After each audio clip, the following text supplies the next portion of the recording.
Oi pessoal, tudo bem com vocês? Comigo tá tudo ótimo. E hoje eu tô aqui para falar com vocês que no dia 7 de abril, semana passada, foi o dia que é considerado o Dia Nacional do Combate ao Bullying e à Violência Escolar. Vocês sabem o que é bullying? Vocês sabem o que é violência escolar? Vou dizer, o bullying hoje, ele não tem uma palavra que vá dizer tudo o que ele significa. Então, eu vou falar aqui agora algumas palavras que trazem um pouco desse contexto do que significa essa palavra bullying, certo?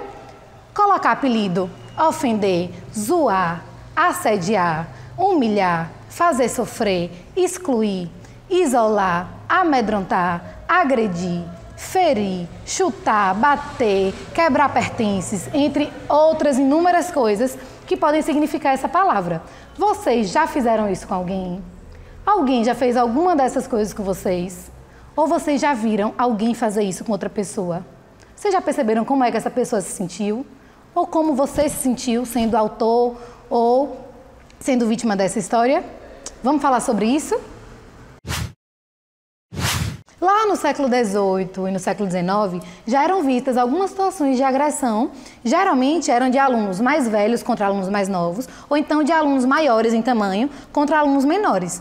E isso, os professores falavam que eram sempre agressões físicas.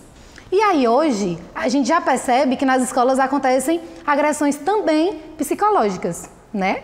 E aí o bullying, ele começou a ser pesquisado por um pesquisador lá na Suécia, que começou a estudar toda essa questão de agressão nas salas de aula, e aí foi se espalhando pelo mundo essa ideia de bullying. Nos anos de 1980, o mundo já começou a ficar, ciente desse termo, bullying, e aqui no Brasil, no final da década de 1990, foi que chegou esse termo pra gente e que a gente começou a visualizar essas situações nas salas de aulas brasileiras, né?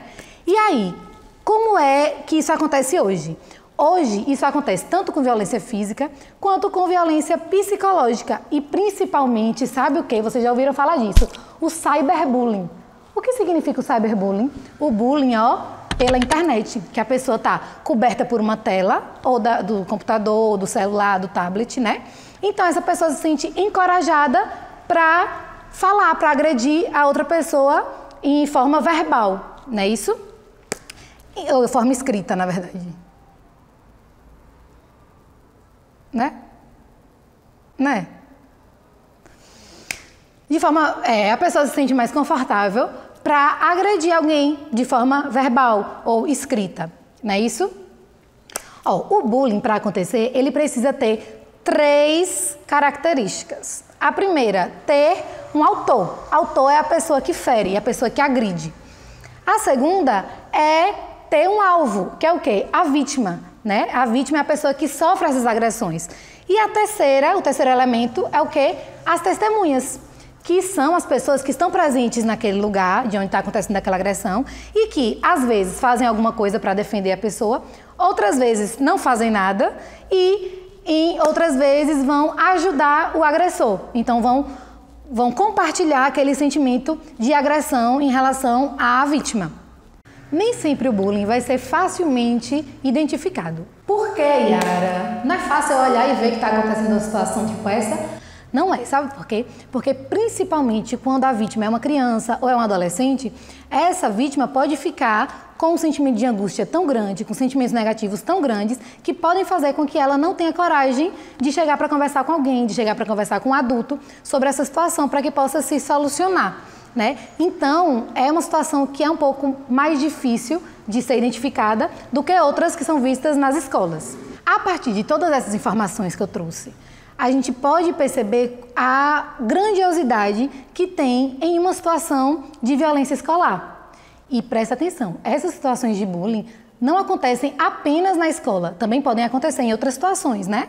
Mas são situações que são mais vistas, são momentos que são mais vistos dentro da comunidade escolar, certo? Então, o que é que o bullying pode trazer de consequências para a vida das pessoas? Ele pode trazer consequências para todas as pessoas envolvidas, tanto para o autor, quanto para o alvo, quanto para as testemunhas. Por quê, Yara? Porque a testemunha, ela pode ficar com aquilo na cabeça, né? Pode ser uma situação que ela fique pensando sempre e pode fazer com que ela venha a ser também agressora de outras pessoas, certo? Ou sofrer com aquilo pensando no sofrimento daquela vítima. Pode acontecer essas duas situações. A vítima é geralmente a pessoa que tem maiores consequências negativas. Essa pessoa, ela pode sofrer com ansiedade muito alta, ela pode sofrer um isolamento social muito grande, né? Não querer se aproximar de outras pessoas com medo de ser ridicularizada, das pessoas rirem, das pessoas afastarem, né, ela.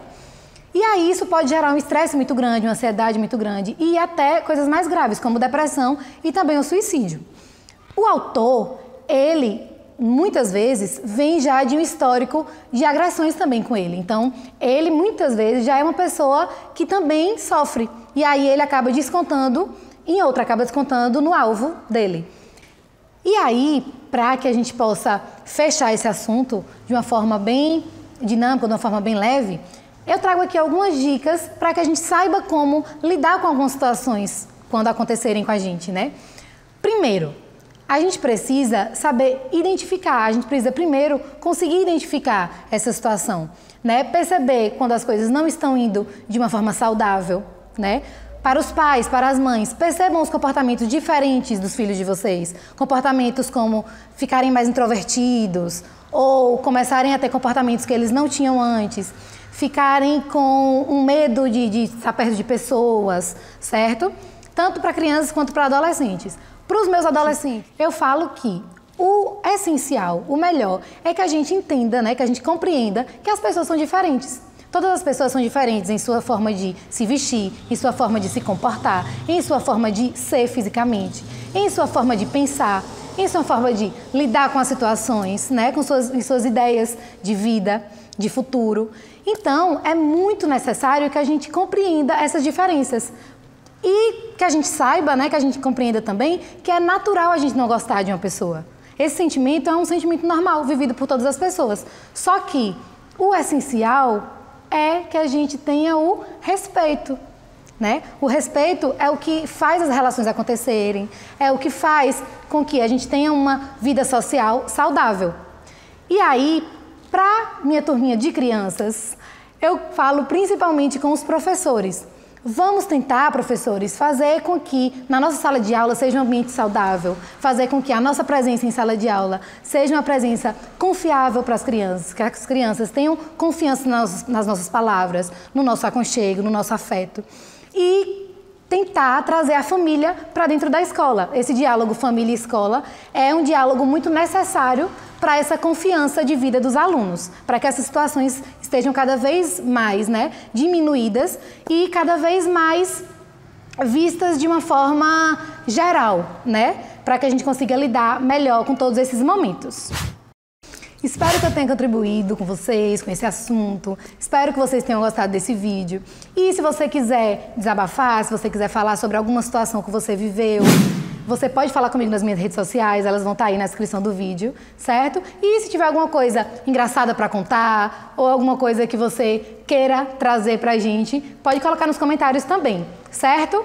Então, curta, se inscreva no nosso canal, compartilhe esse vídeo, ative o sininho das notificações para que você possa receber nosso conteúdo.